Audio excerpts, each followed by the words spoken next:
Good evening from New York. This is Monday, November 28th, 344 days until the 2012 presidential election. And after 2 months of violence and conflict fomented by authorities, it is breaking news when neither happens. In our fifth story on the countdown, Occupy Los Angeles with a crowd of thousands watching. Police do not evict protesters at midnight as the mayor had threatened. Now protesters seeking a court order that would allow them to stay where they are. As many as 4,000 flooding into Los Angeles' Occupy camp ahead of the midnight deadline for eviction at 5 a.m. local prevailing time. Police announcing they would arrest protesters blocking the streets who might disrupt traffic, but that those in the park could stay. It is not our intent to clear the park at this time. Once again, it is only our intent to clear the streets. Police Chief Charlie Beck today saying that the midnight deadline was only the point at which the camp became illegal. It was not, in fact, a deadline for police to kick out the protesters. Last night we had absolutely no plan. I wouldn't be in this. I wouldn't be in my street clothes if I had planned on removing people from the park last night. Our intent last night was to continue the informational campaign to get people into shelter that would take it. Protesters declaring victory, but police commander Andrew Smith saying not so fast. We'll pick the right time and we'll make sure that we can do it in as safe a manner as possible. We want to give everybody that wants to leave the opportunity to do that. With just 4 arrests, those threats only emboldening the protesters. I expect to be evicted this week. I expect to go to jail this week. And the movement will go on and be strengthened by that experience. Meanwhile, L.A. Mayor Antonio Villaraigosa saying the camp is now, at least officially, closed. Since Friday, we've been passing out flyers to make sure that people know that at 12:01 the park would be closed. It is now officially closed.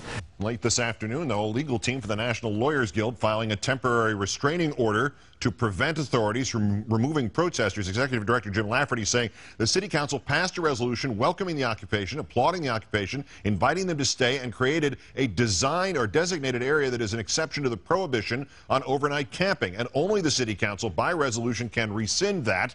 They have not done so. Mr. Lafferty joins me in a moment. Meantime, in Philadelphia, the deadline for protesters there to leave their encampment also passing more or less without incident. Police presence heavier than usual leading up to that midnight deadline as about 50 protesters linked arms to protect their camp. Their effort ultimately unnecessary, though, as police never ordered them to leave. Philadelphia Mayor Michael Nutter's spokesman still insisting, quote, people are under orders to move. One indication of what the mayor himself might be thinking coming from a Twitter exchange with the businessman and activist Russell Simmons, who wrote, I am asking Occupy Philly's Mayor Michael Nutter to remember this is a non-violent movement. Please show restraint tonight. Thank you. Nutter responding, I agree. Let's look again at Los Angeles. Joining me now, Jim Lafferty, Executive Director of the National Lawyers Guild of L.A. Thank you for your time tonight, sir. Well, good evening, Keith, and I apologize for my voice. Now, I understand there's been a lot of talking recently, which is actually a rare thing in terms of Occupy and the cities that it's been present in. What would a temporary restraining order do, and would protesters be allowed to stay indefinitely, or what would happen? It would, of course, prevent the police from coming in and evicting the occupiers.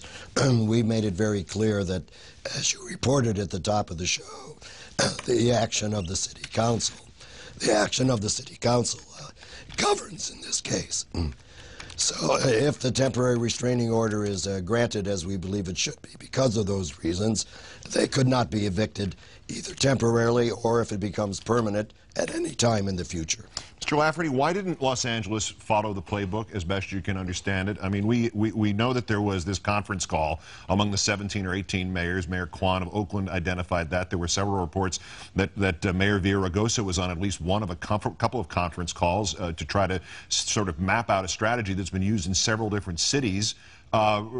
Nearly everybody has wound up raiding and having a huge police force and presence. Why not L.A., or do you still think that's a possibility? Well, I think the mayor did follow the script in the sense that the mayor indicated it was safety issues, it was health issues, it was sanitation. When in fact I believe that in fact the mayor was simply giving in to the banks and the mortgage companies and the developers who elect him in the first place. He's thrown his lot in, if you will, with the 1% and not with the 99%. And he's used the issue of sanitation as an excuse for what he is planning to do, and I think he ought to be ashamed of himself, frankly, for doing that. Jim Lafferty, the Executive Director of the National Lawyers Guild of Los Angeles, great thanks for coming on and feel better. Thank you, Keith.